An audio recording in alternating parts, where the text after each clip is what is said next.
morning, San Diego. Time to take your airwaves back from the usual weekend noise with some local sports talk on the Braden Surprenant Show. With the stars that they have signed under contract, you can't just punt on a Manny Machado prime. Sports radio cater to the ones who call America's finest city home. Braden totally knows his stuff. He's ready for the next step. That guy is good. The Braden Surprenant Show starts now. But I think Braden's one of the up-and-coming young stars in the media game in San Diego. Here's your host, Braden Surprenant. Good morning, San Diego. What's going on a Sunday? Got a lot to talk about today in the sports world in San Diego. Got a lot going on in San Diego this weekend in sports. We talked about that on Friday on the Annie and Elston show. But great to be with you on this Sunday morning. Excited to be here. A little tired this morning, and I almost had the nightmare situation where it was very difficult to get here this morning. I had one of those moments where you wake up and the alarm goes off at like 6 a.m. and you say, turn off to your Alexa app or whatever it is, or maybe you turn the off button instead of hitting the snooze button. And then I woke up again at like 7:20 in panic mode to try to get here on time. But I made it on time with plenty of time. I don't live too far, so it wasn't too bad. But I'm ready to start my Sunday. Got my coffee ready. I planned all my stuff out the night before because I knew it was going to be a long day. So that ended up being a major benefit. Ran the coffee machine to start this morning on its own. Made sure all my stuff was packed up, ready to go. Because after the show, I'm going to be going over to USD for the final game of the 3-game series between the USD Toreros and the Arizona Wildcats. So looking forward to that. We'll talk about that in a little bit. We got some great baseball going on in town right now throughout San Diego with college baseball. We got high school baseball and softball starting up. We got CIF championships were this weekend on Friday, and then the Open Division championships were last night. In high school basketball, of course, we got college basketball and all sorts of different things going on in down San Diego. And we should have some pretty good weather again. So that's going to be great. Finish up your weekend before you guys get the Sunday scaries and have to worry about going to work tomorrow. We'll have a nice little fun day today on the Braden Surprenant Show. A lot that I want to talk about today. Again, follow the show on social media, B_SURP. You can follow me on X, Instagram, follow me on TikTok as well, and every other social media platforms. Again, check out all of our stuff on YouTube, 97 through the Fan SD. You can check out my YouTube page as well as we bring in more content. Also, just wanted to get that out of the way. And as I mentioned before, we got a lot to talk about, which means I'm not going to take too much time before with, like a long open and anything like that. We're going to get into it because, it's 2-hour shows. They go by really fast. We got Aztec basketball to talk about from last night. And I kind of want to start with college basketball because we got a lot of Padres news and notes we got to talk about. Padres baseball off to a shaky start, if you will, when it comes to the overall record of a Cactus League season. Does anybody care? I'm here to tell you you shouldn't care. It doesn't matter. It really doesn't matter. Especially right now with not the entire team participating yet, without,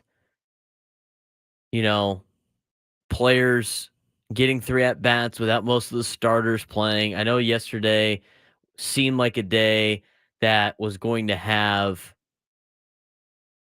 some starters go. I know Sam Levitt tweeted out that it was yesterday was like, oh, this could be opening day roster.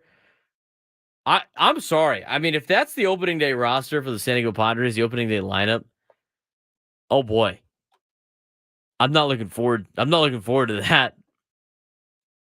With each coming day, it seems like they are totally content with having Jackson Merrill start in the outfield. It's not a problem. Again, we talked about this during the week. I don't know why nobody in the media has said it at these scrums. And maybe they will. But it doesn't matter about Jackson Merrill whether or not he can play the outfield. Because he can. He's a shortstop by trade. It's not a crazy task to ask him to play in the outfield. And I'm not worried about that. You just had a center fielder that could play in the outfield. He couldn't hit, and you sent him to New York. His name is Trent Grisham. I care more about whether or not Jackson Merrill can keep up with a major league fastball. I care more about whether or not Jackson Merrill can hit that big league slider or that big league changeup or that big league curveball. I want to know if Jackson Merrill can come out, go on a nice run, maybe to start his career when Major League Baseball adjusts to Jackson Merrill. Can he adjust back? You're putting a lot of pressure on this kid to be a stud. And I think he's going to be good. But can we pump the brakes on Jackson Merrill for a little bit? Not that we don't think he can accomplish what we've been talking about, but just on the fact that it's not fair to him, a kid that hasn't played anything higher than AA ball, to just assume he was going to be an all-star in the outfield. And I don't think a lot of people really think that, but it seems to be the narrative the way we're covering this guy out in Arizona. Let's like kind of temper our expectations a little bit on Jackson Merrill and Graham Pauley and, anybody else but Jacob Marcy. I mean, it's great. I think they're going to be great players. Good job for the Padres rebuilding the farm system. Good on the Padres for having some young talent. It's still a year away, but let's pump the brakes. The starting lineup yesterday was Fernando, Jake Cronenworth, Xander Bogaerts, Manny Machado, Hassan Kim, Luis Camposano, Jackson Merrill, Eggy Rosario, Jose Azocar, and your starting pitcher is Pedro Avila. Ignore the pitcher part because they're going to get a lot of guys reps. That's not going to match up all the time with your quote-unquote opening day lineup. And this is not a knock on Sam. I mean, I think he's onto something with this could be your opening day lineup for the San Diego Padres. But if that's your opening day lineup, man, it's a lot different than it was last year. Although, if you start looking at it, the bottom half's not as much different. But you're really asking Merrill, Rosario, and Azocar to be maybe more than they can be in 2024.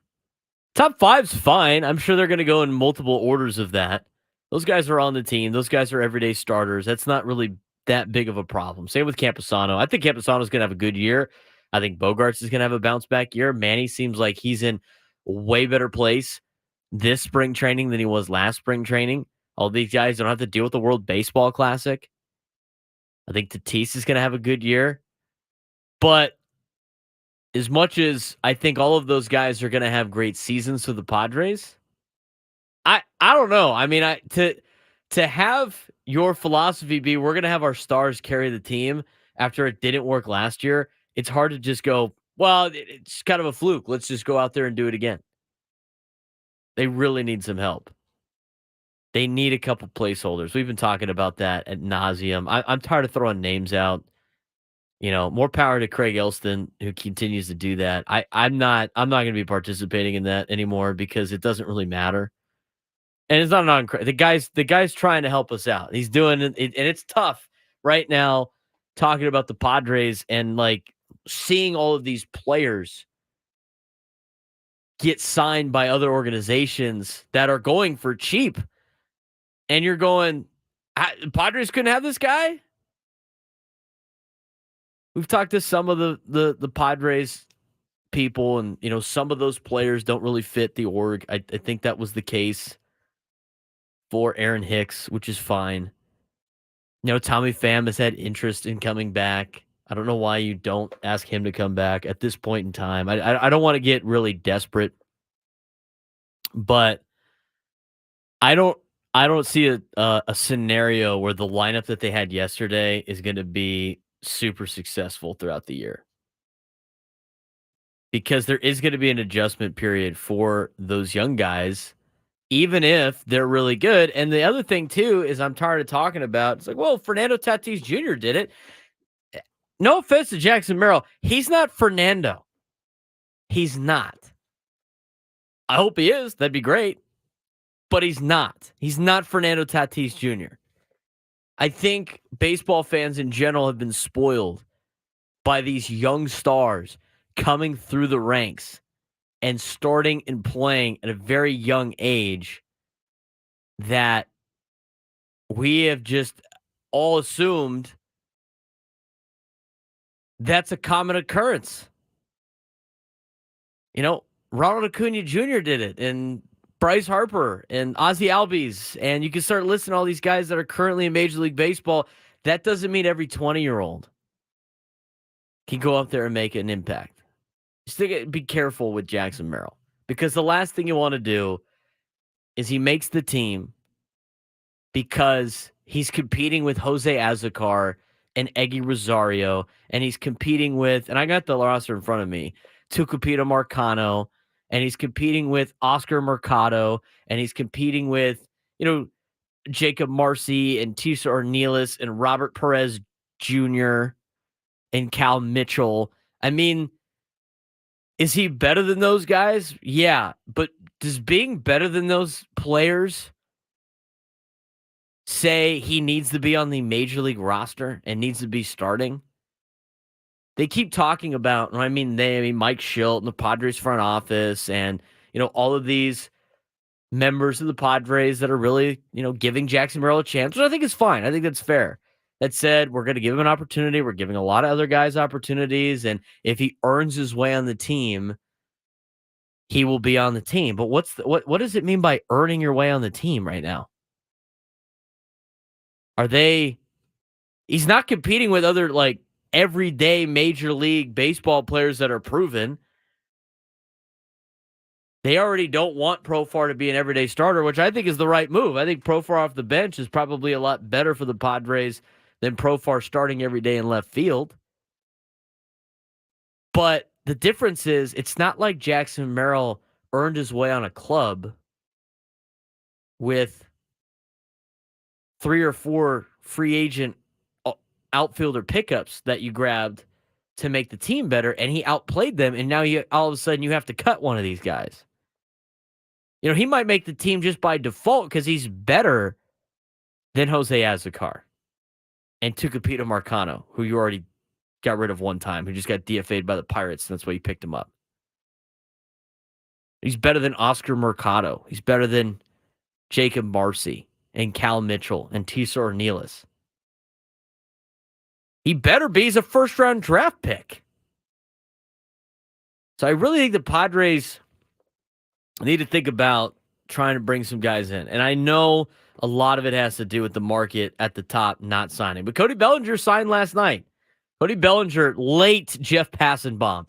Cody Bellinger signed a 3-year, $80 million deal with 2 opt-outs to give him an opportunity to potentially go through this again. So Boris gets his guy money, doesn't give him the big deal, and he's on another kind of prove-it contract with Chicago. I wonder if that's going to open the door for other players now. Eventually, with each coming day, signing a free agent becomes less and less ideal just because you're not going to have as much time with them in camp. And they do got to get ready. So now you're really relying on them getting ready on their own, which is fine. They could do the workouts. They're going to be in shape. They could take fly balls. They could take BP, but they're not getting any live at-bats. There's a reason why they play games. Aside from a monetary standpoint for Major League Baseball, guys need live at-bats. And with each coming day, you're not going to give those players live at-bats. Here's the other thing. They're probably not going to, if they don't sign anybody by next week, that player is probably not going to be ready to go to Korea. Are they going to sign somebody while they're in Korea and then fly them out there? I mean, there's a lot of logistics now for the Padres that play a factor, whether or not they're going to be ready for the season with some of these players. I saw that they're interested in Kike Hernandez. I'm not opposed to that as another utility guy. They're definitely going for the vibes approach if they sign Kike Hernandez. Like Jurickson Profar. I mean, he's kind of like Jurickson Profar. He had a miserable year last year. Miserable. And then he went back to LA and played a little bit better, but his slash line at the end was still not super impressive. I don't mind taking a waiver on Kike Hernandez, but I still think you need somebody else. We're going to go through the 26-man roster, where it sits right now. Who's battling for what spots? What spots are available with the non-roster invitees? Padres have 37 players on their 40-man. They can still add 3 players to the roster. And that could be maybe the placeholders for Jackson Merrill and Jacob Marcy and Graham Pauley. Maybe that's why they're keeping those open. We're going to talk about that around 8:30. We are going to dive into Aztec basketball. They had a good win last night. They hammered Fresno State, who they're way better than. It's just good to see that they took care of business because New Mexico did not. New Mexico lost to Air Force at home, which opens the door for the Aztecs in the regular season of conference championship play. They could potentially win the conference championship of the regular season, at least get a share of it, because New Mexico gets to play Utah State at the end of the year, and they are more than capable of beating the Aggies at Utah State. And the Aztecs, half game behind Boise State, get to host Boise State the last weekend of the year. So Aztecs very much in play because Air Force beat New Mexico over the weekend. We'll talk more about that. Huge win for Eric Olin and the UC San Diego Tritons, by the way. Tritons knocked down UC Irvine in overtime. They won 92-88. Bryce Pope hits a buzzer beater at the end of regulation to send it to overtime and put them in a tie for first place with the Anteaters in the Big West. They can't go to the postseason. They can't go to postseason play. I know some people are like, oh, they should get a waiver. You're assuming that they'd win the Big West tournament, which is never an assumption. Because when you're in a one bid league, you got to win your tournament, and it's not. I mean, a team could get hot. I mean, CSUN could go out there and have a dominating performance over a weekend, and all of a sudden, the Big West doesn't have one of their better teams in the NCAA tournament. We're going to talk more college basketball in just a little bit. We'll talk about whether or not the Padres should sign Kike Hernandez. We're going to go through that 26-man roster, see who's battling for what spot. There are some battles going on in the backfields right now during spring training. We kind of talked about whether or not the Padres are ready to roll with Jackson Merrill as an everyday starter. We're going to kind of revamp with that at 9 o'clock. College baseball is going on this weekend. We'll talk about in the second hour. And then there was a glaring proposal made by I'm going to say powers to be in college athletics. That was very concerning about the future of college athletics. I think the players and the big brass of college sports are sprinting off a cliff right now. We're going to talk more about that at 9:30 on the show. Want to get your phone calls to 833-288-0973, 833-288-0973. I'm going to pull up the chat as well. All of you guys chiming in on YouTube, social media. Follow the show at B_SURP, at BSURP. When we come back, Padres lineup came out for today's game, which will be heard right here on 97.3 The Fan. We'll get you the Padres lineup today and a little bit more about Aztec basketball as they knocked off Fresno State last night. Lot to get to on the Braden Surprenant Show, live and local on the weekends every Sunday morning from 8 to 10 on San Diego's #1 sports station, 97.3 The Fan.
Oh. Welcome back to the Braden Surprenant Show, live and local, each and every Sunday morning from 8 to 10. Next week, a little bit of different story. I might be up at Dodger Stadium with the USD Toreros. Their baseball team is going to play in the Dodger City Classic. Taking on Michigan next Sunday at 10:30 in the morning. And so I might be with those guys next Sunday. Got to get that worked out. But we'll try to get you some weekend programming anyway in some capacity, maybe on location. Never know. We'll talk about that later next week. Thanks again for following the show at B_SURP on Twitter and Instagram and TikTok. Also at 97 Through the Fan on YouTube, at BSurp on YouTube as well. Was reading some of your guys' comments in the YouTube chat. And I do want to mention that Padres lineup is in fact out. We will get to that in just a little bit. Let's take a look at that lineup again. It's against the Chicago Cubs. For some reason, it changed to White Sox on my on Facebook. Facebook says the White Sox on our description. YouTube says the Cubs. They are playing the Cubs today in Mesa, Arizona. Leading off and the designated hitter today is Jackson Merrill. Right field is Cal Mitchell. Wade's going to play third base. Kyle Higashioka behind the dish. Matthew Batten at shortstop. Graham Pauley at first. Jose Azucar in left. Mercado is in center. That is Oscar Mercado in center field. And then Mason McCoy plays second base. You get to see Vasquez today, which is kind of cool. The Padres' new pitcher, Randy Vasquez from the New York Yankees. He had some pretty good stuff. He pitched against the Padres last year at Yankee Stadium. I'm looking forward to watch him pitch, which is coming up again on 97 Through the Fan once we're done around noontime Pacific time. So we're going to have you're going to have to deal with a couple hours in between with national radio talking about quarterback play and Justin Fields. I came in today. Look, I am one of the biggest football guys in town. I am. I love football. I love coaching football. I got my coaching shirt on right now. I loved playing the game. I love college football. I wouldn't say I love the NFL. I like the NFL. I would love it more if I had a team. Kind of like the Cowboys, not really. You know, the Chargers were always my team. They left. See you later. Don't care about them anymore. If they ever came back, that's a different story. But just to kind of lay out the work, I am a really big football fan. What are we talking about? CBS Sports Radio. I mean, we're talking about Justin Fields unfollowing the Bears on Instagram. Who cares? Who cares? This is the time you should probably take a break from talking football. I mean, I know you talk football all the time. It's fine. And I'm a huge, I can talk college football every single day. But came walking in today and it was, the Bear, Justin Fields unfollowed the Bears on Instagram. Oh my God, who cares? I know there's probably like 5 Bears fans. There might be more. In San Diego driving around, they're like, oh, well, I'm really interested in what they're potentially saying. But is it great we get to talk about Padres baseball instead on Sunday morning instead of just Justin Fields unfollowing the Bears on Instagram? Who the hell cares? I did want to get to some of your comments on YouTube. We'll get to that in just a second. I do want to mention San Diego State. I know I already saw somebody chirping at me. He's like, oh, you could just skip that segment. You just skip the Aztecs. No, man, I'm not going to skip the Aztecs. College basketball there's more than one sport in town. Got to spread the love. Aztecs with a big win last night. Hammered Fresno State. Hammered Fresno State. As they were supposed to. They took care of business, got the job done, got a nice little bounce back win. Ladie had 22 for the Aztecs. 73-41 victory over Fresno State. Never trailed in that game. Jumped out to a big lead. Never looked back. Outstanding performance across the board. And that's the way that you're expecting San Diego State to play down the stretch. I've said it a lot. You got to get better contribution from other players. They did last night. Micah Parrish with 10. J-Pal had 14 with 5 rebounds. Jaden Ladie with a double-double, 22 and 11. Parrish, as I mentioned, 10 and 7.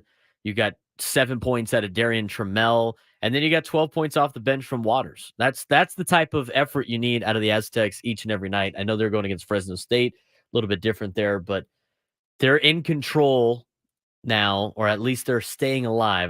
They're not in control of their own destiny because they're not, but they are staying alive in the Mountain West Conference play when it comes to winning the regular season outright, which they could still possibly do.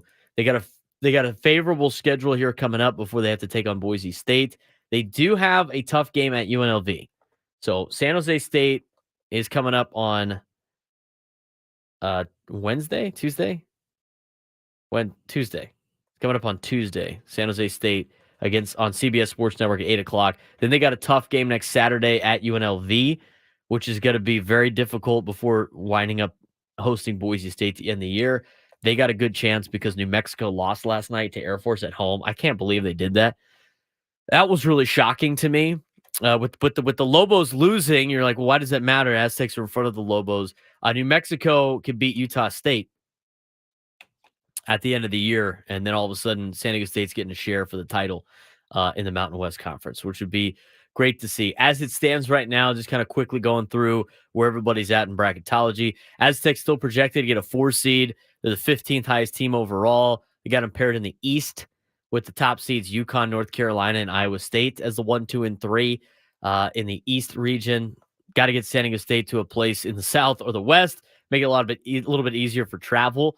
But Aztecs in a good spot, obviously, with college basketball. UC Irvine with a loss last night to UC San Diego. A huge win for the Tritons that are now tied atop the leaderboard in the Big West. They won the Big West title in baseball last year, even though they're ineligible. So I wonder if they'll get some hardware if they can outlast the Anteaters of Irvine. USD got run out of the building last night by St. Mary's, 88-62. Wayne McKinney III got beat up. I don't know what his status is moving forward, but that was very, very significant loss for the Toreros last night. In terms of the overall bracket, Nebraska, New Mexico, Nevada, and Virginia last 4 byes. Seton Hall, Wake Forest, Providence, Gonzaga last 4 in, with Gonzaga being the last team in as it stands right now. That is amazing to me with the success that they have had. Texas A&M, Utah, Villanova, and Colorado, first 4 out. Butler, Ole Miss, Drake, and Oregon, next 4 out. You're all caught up on college basketball. When we come back, we're going to dive in to the significance of the Cody Bellinger signing for the San Diego Padres. Does that open the door for Blake Snell to come back on a more team-friendly deal or a prove-it deal like kind of Cody Bellinger got? Has AJ probably been working on this the last couple of weeks? I'm going to talk more about that. I think it opens the door a little bit for the Padres to potentially bring back Blake Snell. And I think this starting rotation would be pretty lights out if they had Blake. We're going to talk about that plus the 26-man roster, who's battling for spots. Should they add Kike Hernandez? All coming up next on the Braden Surprenant Show on San Diego's #1 sports station, 97.3 The Fan.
It's Sunday morning to all of you in America's finest city. Braden Surprenant Show, each and every Sunday from 8 to 10 on San Diego's #1 sports station, 97.3, The Fan. Hopefully you guys, whether you're listening to us on the way to church or going to get a family breakfast or picking up donuts for the fam, maybe you're out and about getting ready for travel baseball or some type of youth event. I know there was a lot of Little League opening days yesterday throughout San Diego, which was cool. And I know there's probably more coming up in the next couple of weeks. Thanks for making us a part of your day. You can follow us on social media at @B_SURP on Twitter, Instagram. You can follow me on TikTok. We do post a lot of highlights of the show on there as well. All of our shows can be rewatched on YouTube. We also break it up into shorter versions of it so you can consume it. There's some more snackable things. YouTube shorts, we make a lot of those, and most of those get posted as Instagram Reels on my page and the fans page, as well as TikTok. So if you follow all of it, it'd be a lot easier to consume for a lot of you guys sometimes. All condensed in a nice condensed format.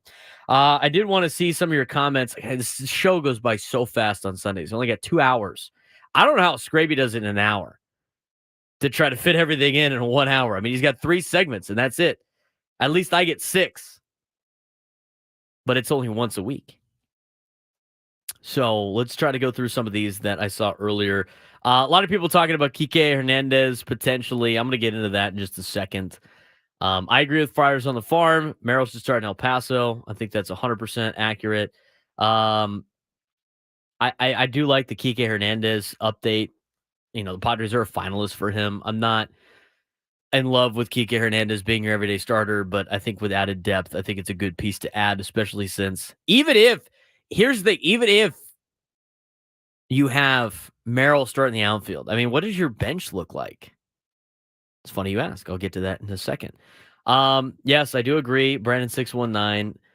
I'm glad they're giving him a chance, but they're going to give him a chance every spring. I mean, that's what spring training's for, is to take a look at some of these kids and some of these younger players and throw them in major league games. So that's kind of a commonplace. Trading Kim for a center fielder or pitcher or something like that. I believe that at the beginning part of the year, I think it was a good idea. It doesn't really sound like they're going to be able to do that anyway. Phil chimes in. Last season, they started with Adam Engel and David Dahl as outfielder depth, so having Merrill or Profar is still a step up. Is it a step up? I mean, there's no guarantee that Jackson Merrill at Major League Baseball is going to be an impact guy immediately. I mean, his ceiling's a lot better than those two guys, but in his first year, when you pull him up to the major leagues, maybe before he's ready, are you going to get better production than Adam Engel or David Dahl? I mean, it's not asking a lot with what those guys did in a Padres uniform. Jerickson Profar had a bad year last year. Does he only play well in San Diego? I don't know. A lot to unpack there. Again, if you want to comment on YouTube, you can. You can comment on all of the areas that we are streaming. We are streaming on my Instagram and on my Twitter account, the fans' Twitter account. We're on Twitch. I think there's one of you watching on Twitch. Thanks for chiming in. And then on the YouTube pages and on Facebook. Anywhere you comment on that, I will be able to see it. You can chime into the show. You can also call in 833-288-0973, 833-288-0973. I do want to ask your opinion on this. I saw this going around on Twitter. I'm going to add it to the stage. I want to make sure I got this. Padres Friars on Twitter or on X, AAPF. Not going to tell you what those stand for. Don't know what it stands for. That's slippery slope when it comes to social media. But he put this out there. And should the Padres add a 98 throwback to their uniform mix? I personally would love that, because I grew up with the 1998 look, the blue and orange. I love the blue and orange. I think it's phenomenal. So credit to Padres Friars, kind of slap that, put that together, altering some colors, making it the modern theme with the 98 colors. I think it pops. I really like it. I think to mix one of those in with the brown and gold, and you kind of, paying a tribute to both eras of the Padres, really, the brown and gold era and the blue and orange era. You don't have to see the 2000 mid 2000s uniforms ever again. The early 2000s uniforms were okay. They had a little wave, right, with the Petco Park. But I'm not a fan of, like, the ones that they just came from were awful. Absolutely hideous. But I feel like they should add this 98 one. But the other thing, too, with the Padres, which I find interesting, I'm surprised with the font. Like, what if they use the 98? See the Padres font here on the sleeve, like the one that they used to have on their jerseys. I'm surprised they didn't use that Padres font with the brown and gold. I think they've done a great job with the uniforms. I can't complain. Yes, Boogie. They used to have. He's on it. They used to have, like, way back Wednesdays. It was way back Wednesdays, and there was the day games, and they would mix in the different uniforms. See, I feel like, look, you got the brown and gold only, and then you got, like, I could probably guess how old you are based on your opinion about these uniforms. Remember, these are the Tony Gwynn ones. Tony Gwynn didn't like the brown and gold as much as people tried to flip that in their argument to try to get the brown and gold back. Those look pretty tight. I mean, they're the Padres uniforms currently. For everybody listening on the radio, the brown and gold. Thinking about the Padres home white uniforms, the pinstripes, but then change the pinstripe color to blue. And then the Padres across the chest is blue and orange with the blue lettering and then the orange outline.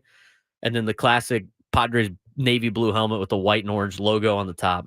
And then the old school Padres 98 logo on the sleeve, the baseball club one. It's a pretty nice look. I like it. I think it was kind of cool. I wouldn't be opposed to that being a throwback and keeping the brown and gold for the regular look, if you will. But I thought it was pretty cool. Good on a PF Padres Friars on social media. I've always been a fan of that. And I think a lot of young people are, anybody not really too young, I guess. It's basically anybody born from 98, like 90 to 98 when they were wearing those uniforms. That's kind of the group of people that really like it, or are born right before the 90s that grew up with, watching Tony Gwynn wear the blue and orange. And the Road Grays, the Road Grays. I think it's pretty cool. But at the end of the day, like, here's the thing. The reason why they were blue and orange was because one of the executives at the time, I'm pretty sure this is what the story was. Either, like, grew up with the Mets or used to, like, watch the Mets, and so he wanted the uniforms to kind of look like the Mets. And so when you think about it from that perspective, it's like, oh, well, what are the Mets colors? The Mets are like Dodger blue and giant orange, and then you're sitting there going like, well, we're navy blue and giant orange. So I understand that. But I like the 98s. Here's the other problem with the Padres have to deal with. They only have a certain amount of uniforms they're allowed to wear, and they already get an exemption to wear multiple camo jerseys. So I'm pretty sure every team's got like 5 uniforms they can wear plus their City Connect, or 4 plus their City Connect. And the Padres have one more than that with the military, and the Major League Baseball gives them an exemption for that. So you'd have to lose a jersey to add the 98 ones. City Connect does not count. That's part of the contract. So they got their homes, they got their alternates on the road, which is actually the sand pinstripes. Those are the alternate ones, but they wear them so much you'd think they're the road uniforms. And then they got their regular road with the brown and sand, and they got their City Connect, and then they got, which doesn't count, but they also got the 2 military. So they get the exemption with the 2 military. I think it's 4 and the City Connect, if I'm not mistaken. James, we're not saying they change the colors of blue. They could just wear it once a week, once every 2 weeks. It's a throwback uniform.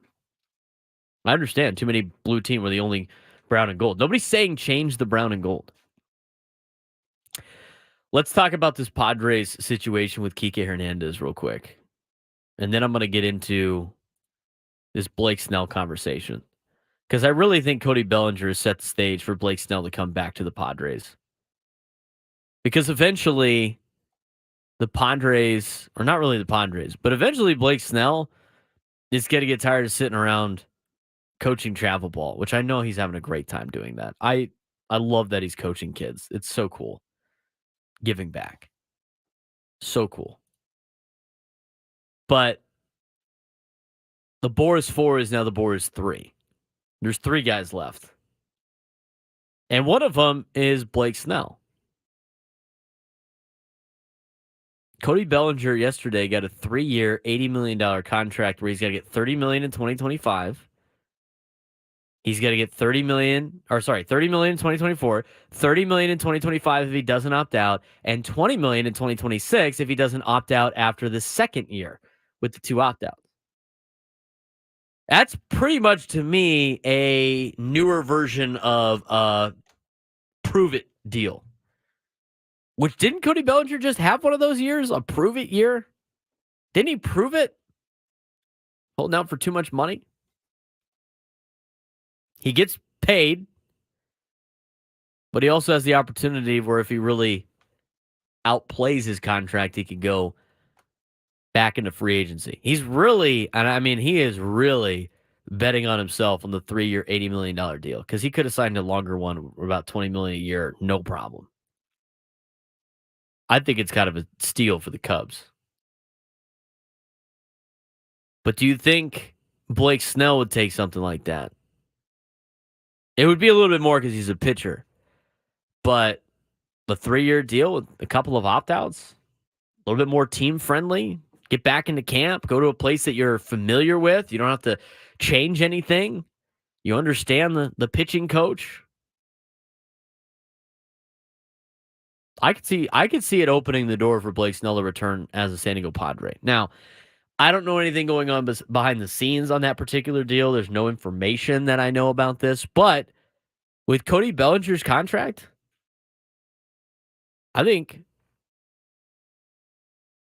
Blake Snell can return to the Padres. Add him to that rotation. That kind of shores up a lot of things with this 26-man roster. Your rotation right now has got 3 guys definitely set with Darvish, Musgrove, and King. You add Blake Snell to that, that's a we can make a run in the playoffs rotation. That's not a just make the playoffs rotation. That's a we can make a run in the playoffs rotation. You already got a bullpen that can do it. I mean, the bullpen, we're going to get to this when we come back at 9 o'clock. But you already got probably 5 guys committed to that bullpen with a lot of lively arms battling for 3 spots. You add Blake Snell to the pitching staff. Whew. That is a playoff winning rotation. Not just making the playoffs, but getting into the playoffs. You would have to be some luxury tax issue, battle back, yada, yada, yada. I'm okay with the roster you got and adding Blake Snell. I think you're going to be in a good spot. I like it. Kike Hernandez. Let's talk about him for 2 minutes before we go to break. Here's what Ken Rosenthal had to say about Kike Hernandez and the Padres in particular, because he's a finalist. Padres are a finalist for him. Padres could really use a lefty hitter with power, but they aren't exactly in a position to be picky, and Kike would fill another glaring need. At the moment, Fernando Tatis Jr. is San Diego's only proven starting caliber outfielder. Jackson Merrill has a good chance of making the team primarily as an outfielder, but he's a 20-year-old prospect who has spent most of his life playing shortstop. Again, I don't think it matters in the outfield. This guy's an athlete at the highest level. Jurickson Profar's return is finally official, but the Padres would prefer to use the veteran as more of a bench bat. Like Profar, Hernandez is an early 30s player coming off a poor offensive season. However, the Padres would more confidently project him as a big league regular, and he can still play center field, where the team's other options include Jose Azocar, Jacob Marcy, and Jackson Merrill, who is learning multiple outfield spots as he tries to break into the majors. That's from Ken Rosenthal. I think you could do worse than Kike Hernandez in center field. I mean, that's where we're at right now for the Padres. Well, I guess you could do worse than Kike Hernandez. Couldn't do it. I don't know about that. I don't mind Kike Hernandez in the Padres. I think he fits the Padres club. I think he'd be a good piece to this Padres club. I think he'd be a good asset. I think it helps your bench out a little bit more. It eliminates the opportunity to potentially throw Jackson Merrill to the Wolves to start the season.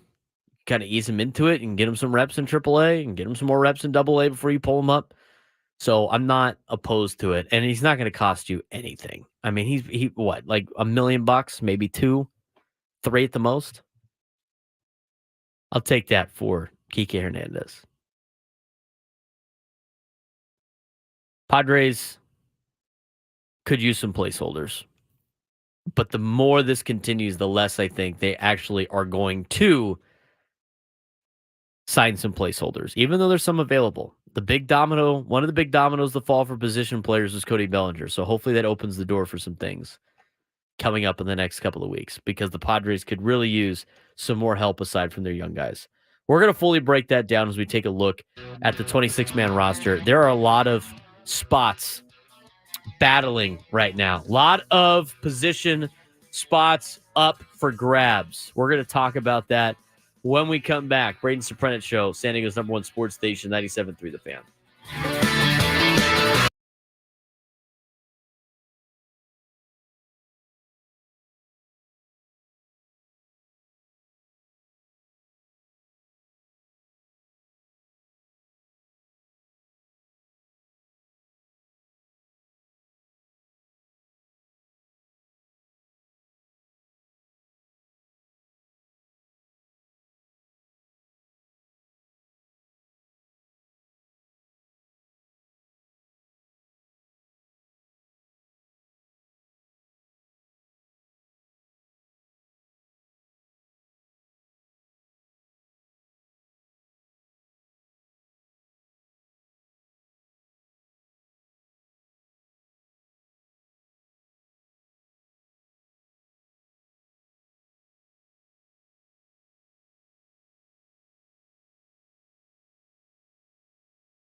Hour 2 of the Braden Surprenant Show, live and local each and every Sunday on San Diego's #1 sports station, 97.3 The Fan. We got Padres baseball coming your way at noon right here on The Fan.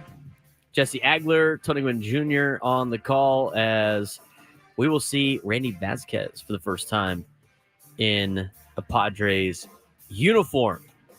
It'll be fun to watch and listen to on 97.3 The Fan coming up at noon. I heard Dave Marcus rumbling in my ear back in Peoria. And it's getting exciting for Padres baseball. Each and every day we are closer and closer. And good news, Padres fans, we get to start the season before everybody else. Let's talk about some of the things that happened in the chat during the last break. And trying to monitor this as much as possible while also continuing to run the show here on a Sunday. You know, a lot of people were talking about, well, the Blake Snell thing is, and I don't know if they could afford that either. But I will say, if you can make it work on some type of deal where you can have deferred money or you could throw in opt-ins and stuff to try to sabotage, finagle the CBT and bring back Blake Snell, now's the time. You might be able to get him on a prove it deal because of what Cody Bellinger just signed. Cody Bellinger obviously wanted to get back to camp as soon as possible. What did he do? He went to the team that he was familiar with. He went back to the Chicago Cubs.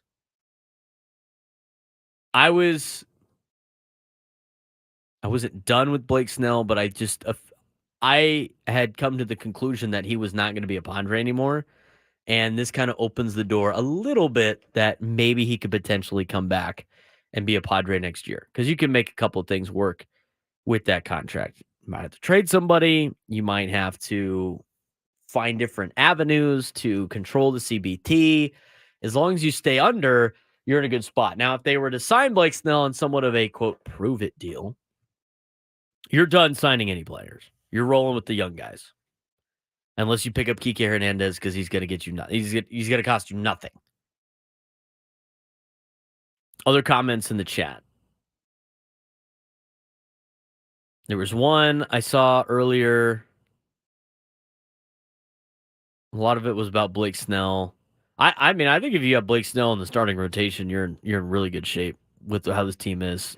Despite what you got, you could win with the 6 guys. Padres need to go after JD Martinez. Maybe.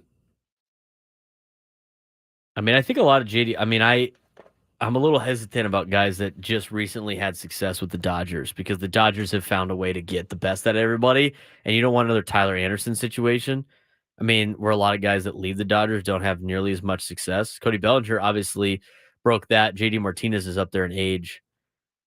He's going to cost you about $10 to $12 million. Another Boris client. I guess you can make him part of the Boris 4 now since Cody Bellinger signed. I just don't see the Padres doing that. I mean, look at the player. They signed Jerickson Profar for $1 million. They're in on Kike Hernandez. They are making some like below $5 million contract signings right now. You like a guy who has a negative WAR last year. Not really, but at this point in time, this is where you're at. I mean, this is what you're talking about. You can look at the roster. Look at the roster. With what you have right now, Kike Hernandez would be a little bit of an upgrade because he has experience. I don't know what they're doing with Cooper either. I see a lot of people commenting about Cooper. He's another free agent. Garrett Cooper, not bad. He did pretty well for the Padres. You'll say Brandon Belt. I think Brandon Belt's in that conversation of JD Martinez as well. Let's take a look at that roster. Let's take a look at this roster. You have 37 players that are on the 40-man. So all of those players are eligible to be on the 26-man roster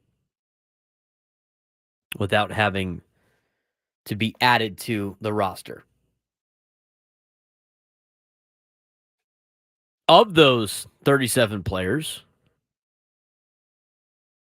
you got to find 26 of them for your 26-man, 13 position players, and 13 pitchers.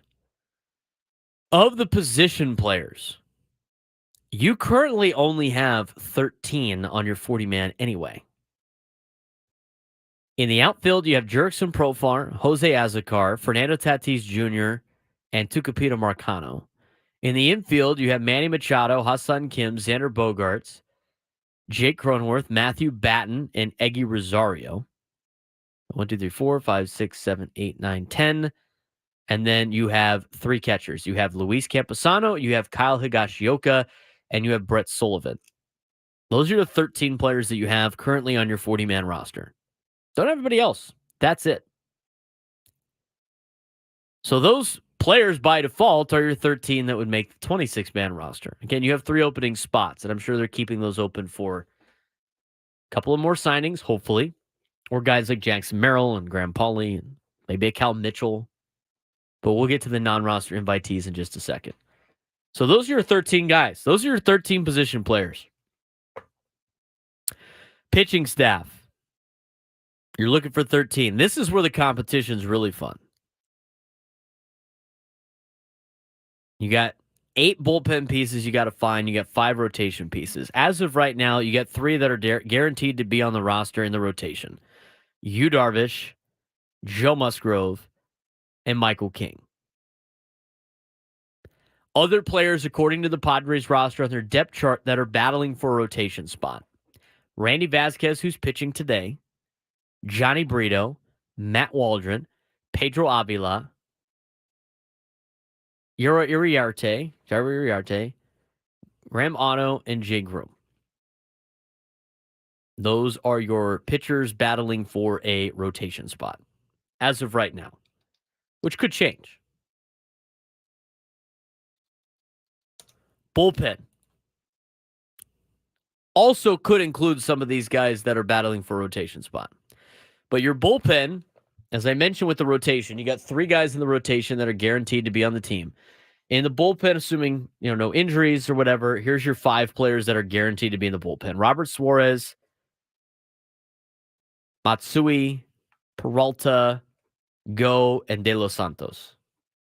Those are your 5 guys in the bullpen, confirmed. I don't know what they're doing with Adrian Morejon, by the way.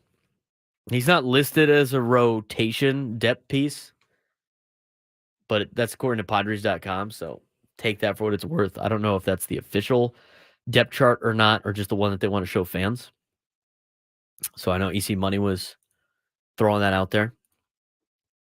Suarez, Matsui, Peralta, Go, and De Los Santos are your 5 players that are probably going to be in the bullpen for sure, which means you have Wilson, Cosgrove, Gillespie, Jacob, Patino, Kolek, who has to be on the team, otherwise you give him back to the Mariners. He's a Rule 5 draft pick. Estrada, Reynolds, and Morejon battling for 3 spots. On top of potentially Vasquez, Brito, Waldron, Avila, Iriarte, Otto, and Groom. Those 3 spots of the bullpen are going to be filled by some guys that could pitch and be very, very good. I like the way the bullpen's at. They've loaded up on bullpen arms. You need pitching. You need pitching. They got it in the bullpen for sure. Starting rotation, a little shaky. Maybe they could turn Luis Patino into a starting pitcher. We'll see what Randy Vasquez does today for the Padres. I like Randy Vasquez. I think he's got good stuff. He's still a young kid. Johnny Brito, we saw him a little bit in spring training. You can't live and die by these spring training outings either. You're just going to go nuts. You're going to go nuts. They're working on things. They're working on pitches. They're working on different spots to try to get ready for the season. They're not necessarily worried about, winning and losing games.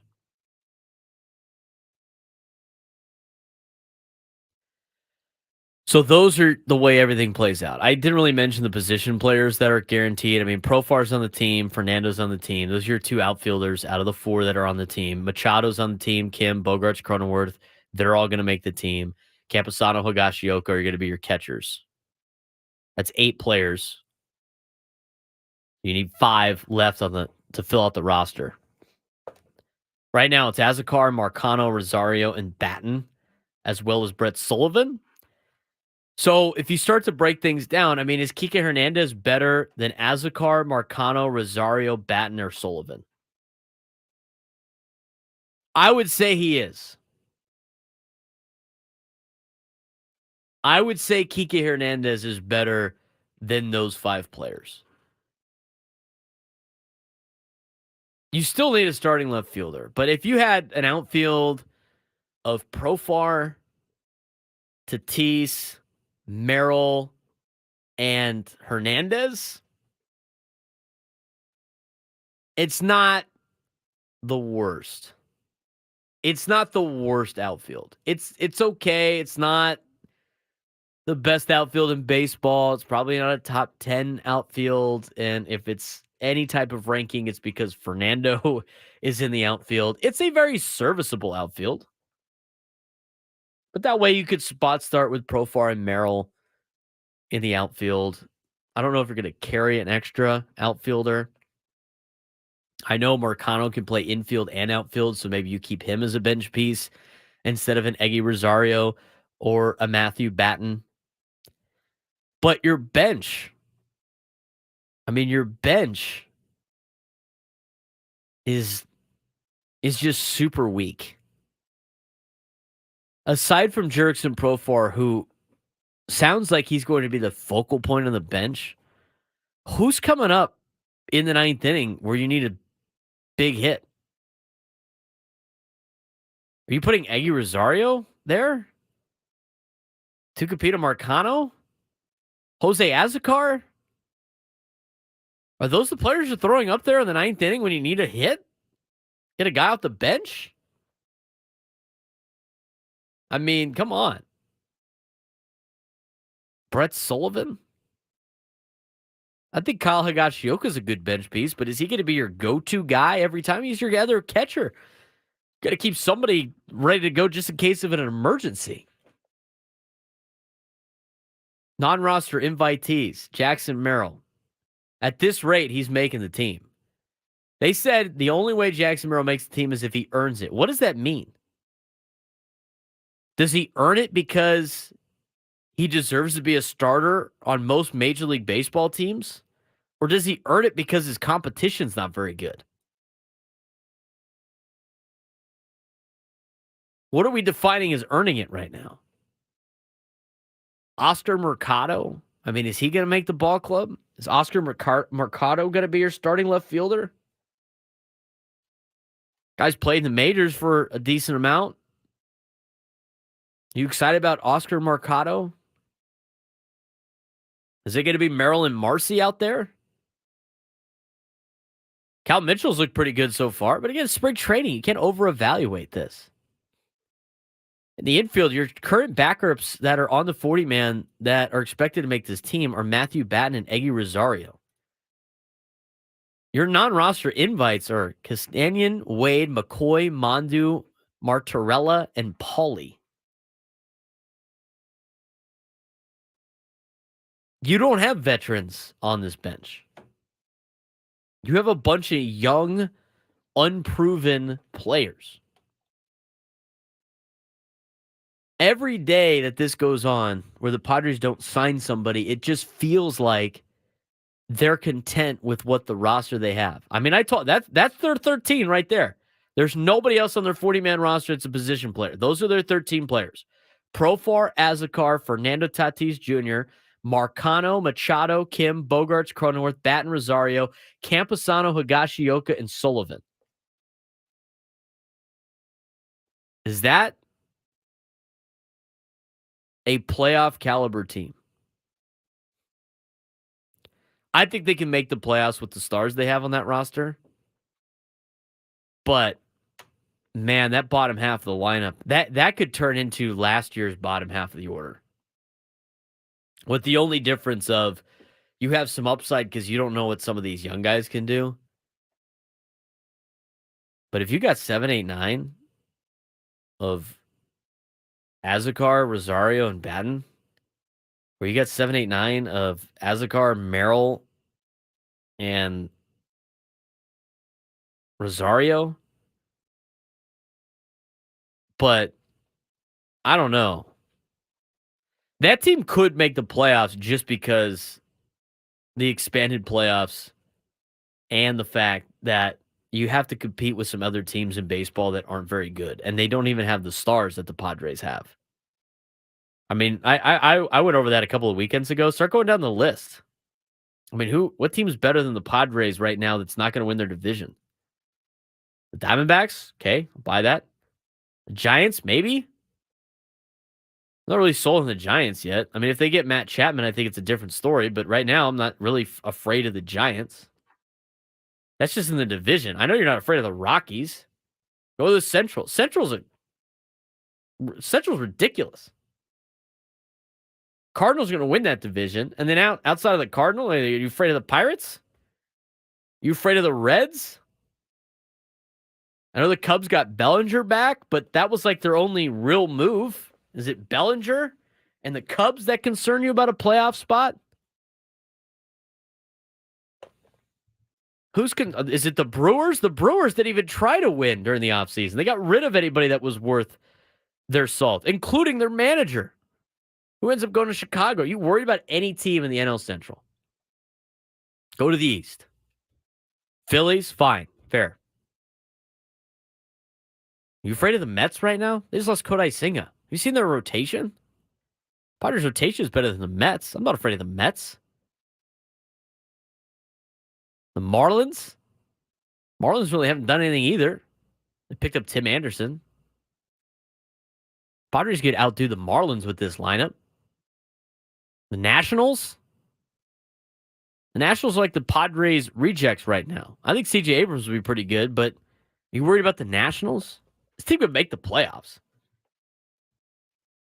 Can they win in the playoffs? No. I think it'd be hard-pressed to say that was going to be the case. You excited for this team? Profar, Azocar, Fernando, Marcano, Machado, Kim, Bogarts, Cronenworth, Rosario, Batten, Camposano, Higashioka, Sullivan. It was really high, and then it really falls off. I like the bullpen, though. Tation's top three is good, but you're putting all your eggs in those three, and you're hoping they don't get hurt. I don't know. It just continues to point to they have to make another move. They have to make another move. I just don't think Merrill is ready at this point. Again, it's going to come down to hitting. I don't want to see anybody get excited about him making a catch in the outfield again. He is a talented player. He is a unbelievable athlete. He was a first-round draft pick. He's a shortstop by trade. The guy's going to look good in the field. If the guy hit and couldn't play defense, you're okay with that. The outfield is not the concern. Well, he's adjusting to center field. He's adjusting to left field. He's an athlete at the highest level. He could play the outfield. I'm more concerned about him hitting a fastball at the major league level, and then after he does that, which I think he'll be able to do, hitting that big league curve, that big league slider, that wipeout sweeper. That's what I'm more concerned about. Otherwise, you could have just kept Trent Grisham. So for everybody that was against like maybe the Kike Hernandez situation, and again, they're not really, I mean, he might be a starter. I think he's better option for you in center field. I mean, look at the roster I just told you. Are the Padres too good for Kike Hernandez right now? I don't think so. They need some depth. They need to be able to get some guys in. So Merrill and Paulie and Marcy can start in the minor leagues and get everyday reps, and then you could use them when they are ready to go. Want to hear more from you? 833-288-0973, 833-288-0973. Got the group chat on fire talking about some Padres baseball.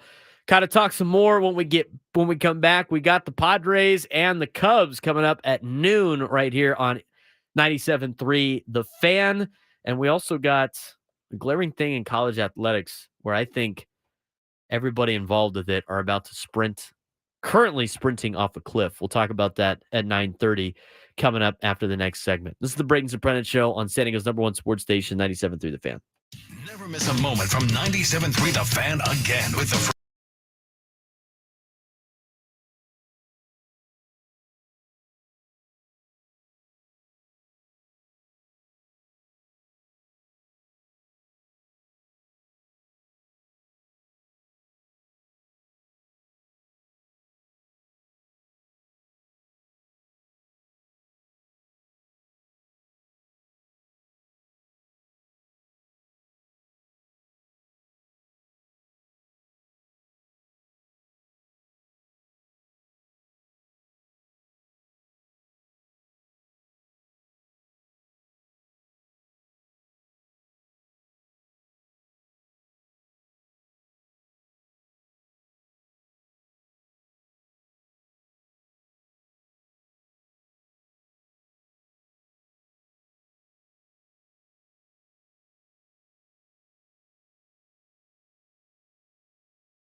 Welcome back to the Braden Surprenant Show, live and local each and every Sunday on San Diego's #1 sports station, 97.3 The Fan.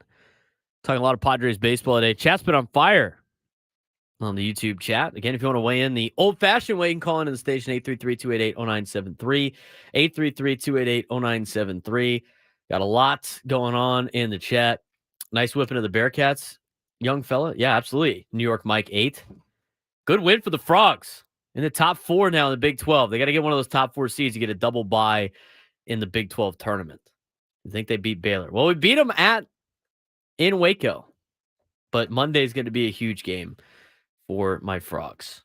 A lot of people talking about Trevor Bauer potentially for the Padres. I'm not going to touch that until that starts coming around. Doesn't sound like anybody in baseball really wants him back.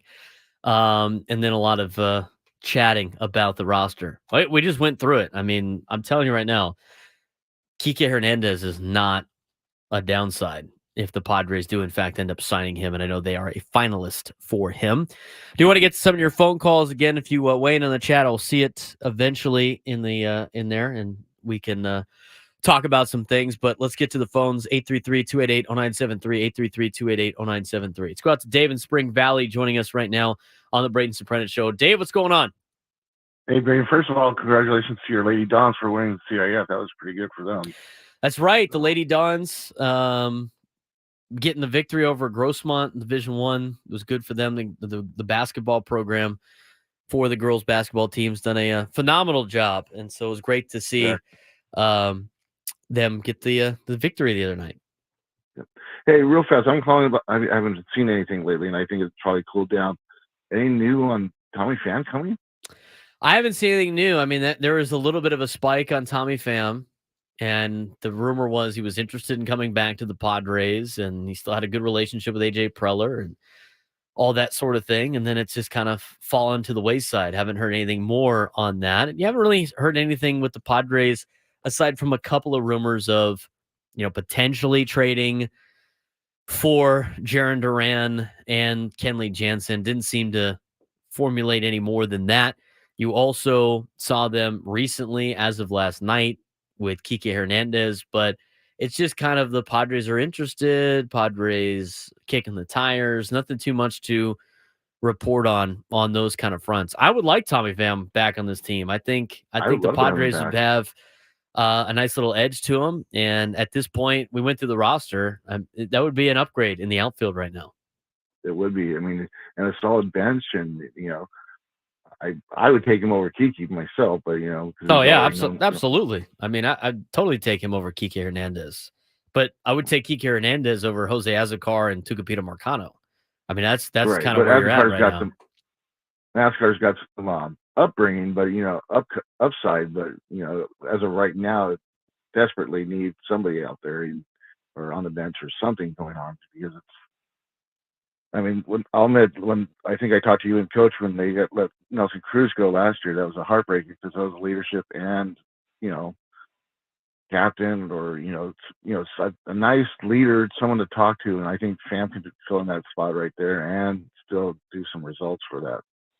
I think so too. And the players love him. I mean, that's the thing. And I saw in the comments a couple of weeks ago when this was a little bit more topical, and somebody was like, "Well, Tommy Pham is a clubhouse cancer, in my opinion." I was like, dude, have you ever been down there? I mean, they love him. They love him. They love Tommy Pham. Yeah, that's the other thing. How many, and Dave, I appreciate the phone call. Thank you very much. I'm trying to get onto another one too. But did anybody notice all the players that put out Major League Baseball's thank you to Eric Hosmer post? There's a lot, and a lot of young players too. I'm not a Hosmer hater. I thought some of his comments were eyewash this week about his podcast. I didn't have time to really dive into that today. I mean, talk about a guy that lives in his own world, that doesn't know what's going on. I mean, read the room, my guy. Eric Hosmer. We never had a platform to talk. When's the last time you heard Eric Hosmer on the flagship station? You guys ever hear Eric Hosmer on the flagship station? Give me a break. Didn't have a platform. You could have been on any of our shows at any point in time. There's nothing stopping you from doing that. So the whole like victim card he played, I thought was kind of ridiculous. He did bring up some good points. I think he brought up some things that were valid, but he also, I think, reached on a lot of different topics. But all the players loved him. Loved him. Tommy Pham, one of those players. They love the guy. So he would be a nice little upgrade for this team as well. Thanks to Dave again for the phone call. Let's get out to another one before we go to break. Mike in Carlsbad, you're on the Braden Surprenant Show. What's going on? Hey, Braden, just to get away from the Padres for a minute, I wanted your take on John Shires bitching and moaning and crying over the storming of the court at Duke. Well, he got a player hurt during that process, right? Wasn't that the kind of driving story? Yeah, but I mean, I saw the video of that too. Here's my thing on the storming of the court and the storming of the field. I honestly, I think it's overplayed nowadays. I do agree. I think he's bitching and moaning for nothing. I mean, you have to understand and try to find a way out. I think if these schools are going to let their students storm the court, they have to provide security for the opposing team to get them off the court as quickly as possible, especially in basketball where it's tight. Like in football, there's a lot more space out there on the field. And I have been a part of court stormings and field stormings. And it's a blast. It's fun. And you're in college. It's really cool. It's a memory that you'll always have for you the rest of your days. That's why you go. That's some of the perks of going to college, is for that college experience. That's part of the college experience. But I feel like in the last couple of years, it just seems so overblown where, and storming the court against Duke is a big deal. I mean, that's fine. But I feel like it's a little overblown. I mean, how many times have you seen San Diego State lose to somebody on the road and they storm the court and it's like San Diego State's not even ranked? And I see it a lot in college basketball. I see it in college football a lot. You know, Clemson storms the field after every win, and they just say it's a tradition. We always storm the field. To me, I think it's a little bit overblown now for the storming of the field and the court. But I do think it's kind of sour grapes when you use your post-game press conference to bitch and moan about it, Mike. Exactly. That's the pot calling the kettle black. I mean, the Duke fans are the worst. Oh, dude, you know, I think it's a fair assessment. I think that's a fair assessment. Yeah, you got anything else for me, Mike? That's it, Brandon. Thanks, buddy. Good job. All right, thank you, Mike. Appreciate the phone call, as always. Store storming, field storming, I think it's overplayed. To me, the only way you storm a field is if you beat your rival on like a last-second play. Jeez, headset just exploded in my ear. Or you're beating a ranked team that's ranked higher than you, and you're not ranked? Like Tennessee, I was part of the. I got to storm the field with the Tennessee-Alabama game a couple years ago. Tennessee, they hadn't beat Alabama like 20 years. And Alabama was ranked, and Tennessee beat them on a game-winning field goal. That's a justifiable field storming. But you see some now, it just feels like kids just storm the court just because, like, hey, look at me, I'm storming the court. This is so great. I'm going to put it on Instagram. They don't really get to enjoy it anyway. The whole time they're looking at their phone, through their phone, as they film everything so they can show everybody on their social media platforms, I was part of a court storming. I do think it's kind of overplayed. That could be my, like, old man yells at clouds moment. But I do think there's a time and a place to storm a field and to storm a court. And some of them are getting kind of ridiculous. If you do it all the time, it loses its luster. I remember when I was a kid, we used to go, when my parents would take us, we were fortunate enough to go to Disneyland. It was like once every couple of years. And I remember a couple of times, you know, when we were really little, we'd be like, oh man, it'd probably be so cool to live by Disneyland. You could go all the time. And my parents would be like, well, then it wouldn't be as special if you went all the time. You wouldn't get that same feeling if you go all the time. Now, I know there are some people that have season annual pass holders that like to go. They go all the time, and it's a great experience for them. But I do think that applies to sports in a sense of if it happens all the time, I think it really loses its luster. I think that's with storming of a court or a field. Happens all the time now. It's not nearly as special. It's not like, oh my God, what a game, they stormed the court. I also think the same thing can be said about this kind of day and age of the look at me players. I mean, last night I was doing the USD Arizona game for baseball. San Diego hit a grand slam in the bottom half of the 7th inning. Austin Smith, local kid, by the way, from Granite Hills High School. This guy, talk about a game in college baseball. This kid drove in all 6 runs. He had a solo shot, he had a sacrifice fly, and then he hit a grand slam to drive in all of USD's runs, all 6 of them. And then he goes out on the mound in the bottom of the 8th inning with 2 outs, punches out a wildcat, and then strikes out the side in the 9th to get a 4-out save. A one-man wrecking crew last night. But anyway, Austin Smith hits a grand slam.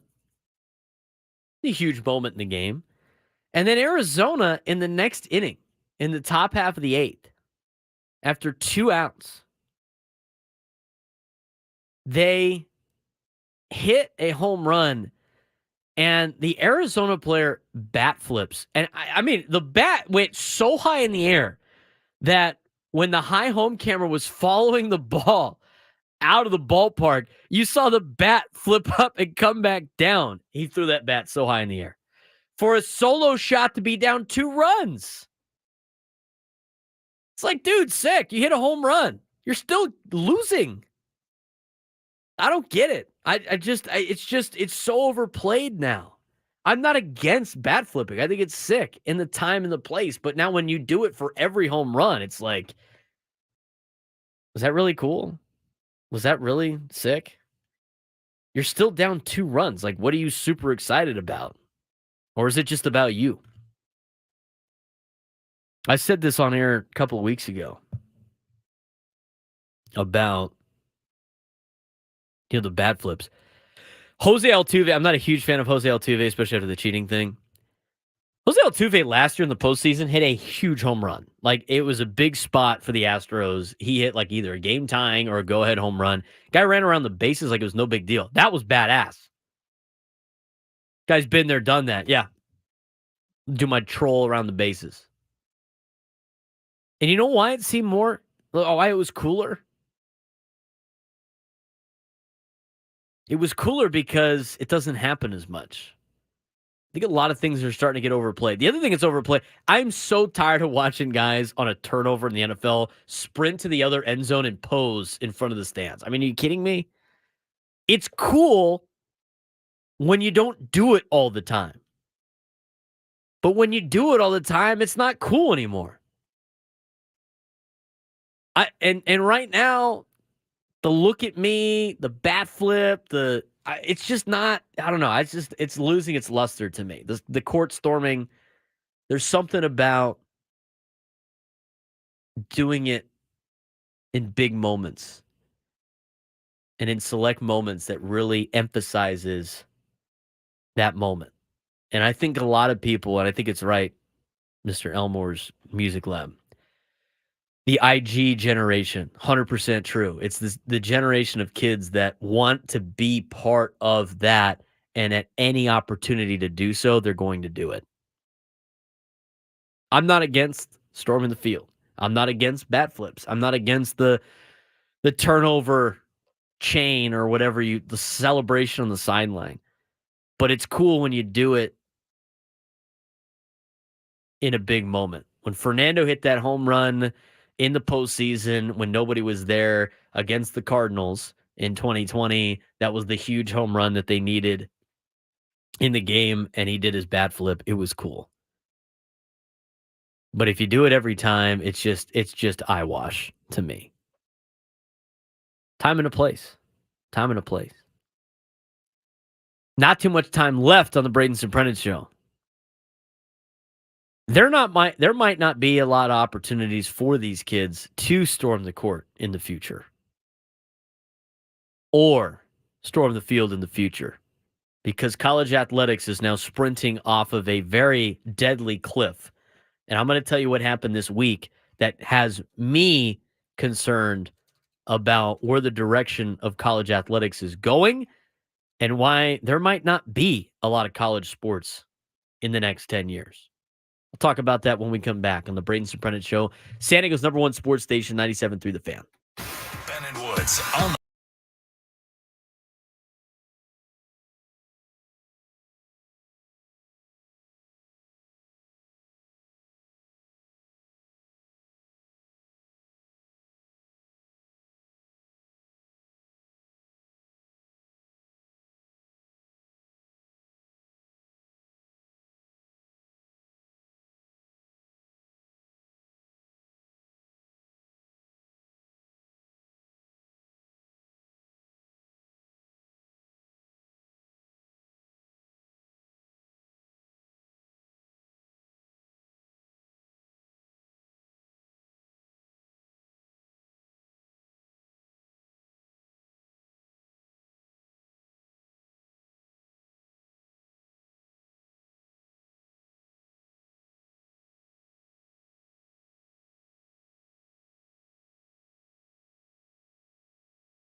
9:47 on a Sunday morning.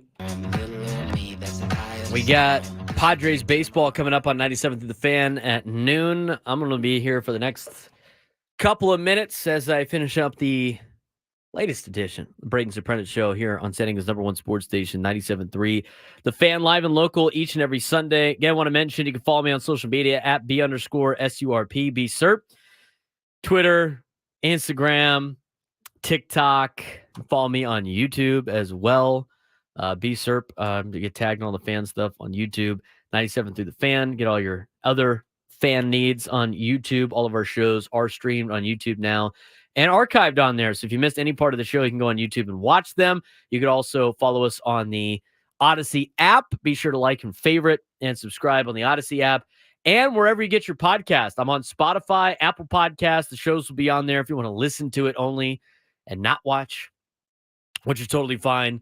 If you missed any part of the show, go on Spotify right now and Apple Podcast, type in the Braden Surprenant Show, and be sure to give us a follow and a like on those platforms as well. Like this video, all of you guys on YouTube, make sure to give us a like, drive the algorithm, drive it on social media so we could try to get as many views and people to tune into the broadcast as possible. Thanks again for all of you guys for taking a little bit of your Sunday with us to enjoy talking San Diego sports.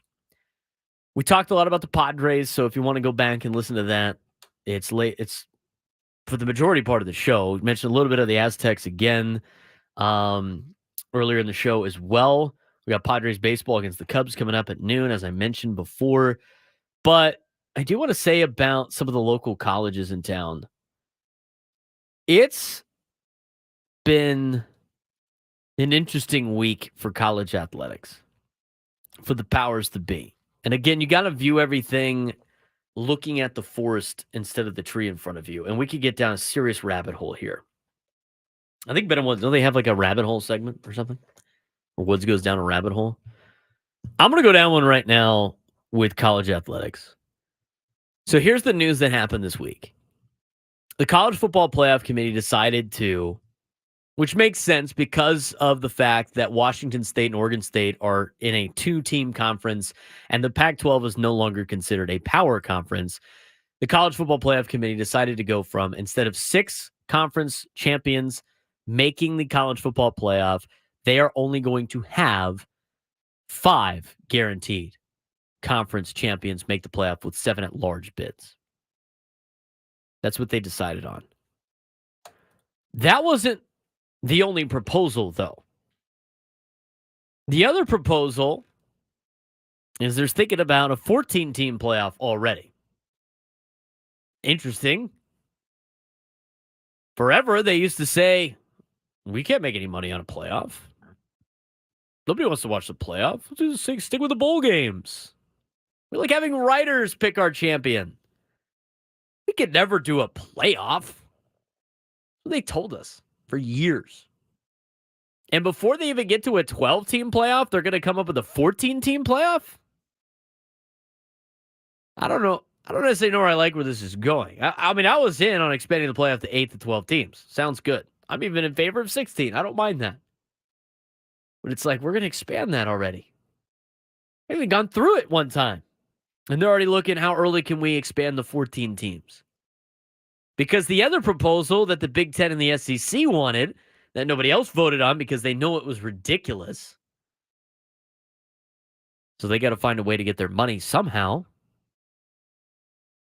Was the proposal that the Big Ten and the SEC would both get 4 teams guaranteed in the 12-team playoff, which would leave 4 teams left for everybody else. Are you kidding me? Are you kidding me? I know where this is going. The NCAA is obviously not part of this conversation, and they are no longer going to be part of any college athletic conversation. It seems like in the near future, they're pretty much worthless at this point. And all the conferences are now calling the shots themselves. And the most powerful conference is the SEC and the Big Ten. Not because they're good, but because they have the most fans. What does the most fans equal? Most eyeballs on a television. What does TV care about? How many people watch their product? They're the ones that give out the big contracts. The SEC and the Big Ten wants as much of that money as possible because they know they're supplying the most of the ratings. It's not because Nebraska is good at football. It's because Nebraska has the middle of the country that all are diehard Cornhusker fans for no reason because there's nothing to do in that part of the country. The Big Ten and the SEC get the biggest TV contracts. Therefore, they think they should get the biggest share of the TV money. You got players that want more money. They want to be considered employees. Fine, go ahead. I'm in favor of NIL. I'm not in favor of pay to play. I think you're going down a very slippery slope right now, college athletics. Not only in the players sprinting off a cliff that are going to impact the future of players of college athletics, but also the highest entities because they want the biggest contracts. If ESPN and Fox Sports give out the biggest contracts of the Big Ten and the SEC, which, by the way, these contracts are not as successful as they've been. They're not making as much money off of these because of the cord cutting, because of streaming, the direct to consumer. That's not necessarily the greatest business plan anymore. ESPN can't afford to pay all of these broadcast rights fees, especially not the direction they are going. They're going to have to pick and choose. And if they pick the SEC and the Big Ten, everybody else is going to drop down some more, which means they're not getting as much funding for their athletic department. They're going to have to make some cuts. They got to pay the student athletes now, too. Again, I'm not against that for NIL, but the pay for play is getting out of hand. And all of these schools, especially the ones in the Power Four, that are going to try to keep pace with the SEC and the Big Ten, are going to start realizing they don't need the other sports aside from football and basketball. They'll keep the women's sports that they need for Title IX purposes, but they're going to start lopping off men's sports. And then when they have enough men's sports lopped off, they're going to start lopping off women's sports because they're going to want to chase that bag because that's what funds their athletic department. I don't really like the way where this is going right now, especially for schools like San Diego State and USD and UCSD, who just jumped into D1. Are they going to be able to compete with the NIL of the big boys? I don't necessarily know if that's true. Are they going to make their own league that's just scholarship only? Is that league going to get as much money in the TV contracts? Are people going to care about that league?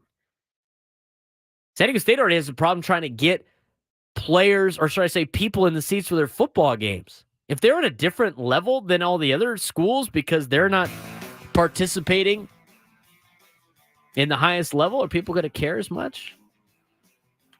I need way more time for that subject. We'll talk more about that in the week. Might put it on my podcast. I'm Braden Surprenant. It's been the Braden Surprenant Show. Thanks again for joining us today. Padres baseball coming up at noon. Enjoy the rest of your midday national programming until the Padres come back on, and I'll talk to you guys tomorrow from 10 to 2 with Annie and Elston on 97.3 The Fan. Hey, it's Annie from Annie and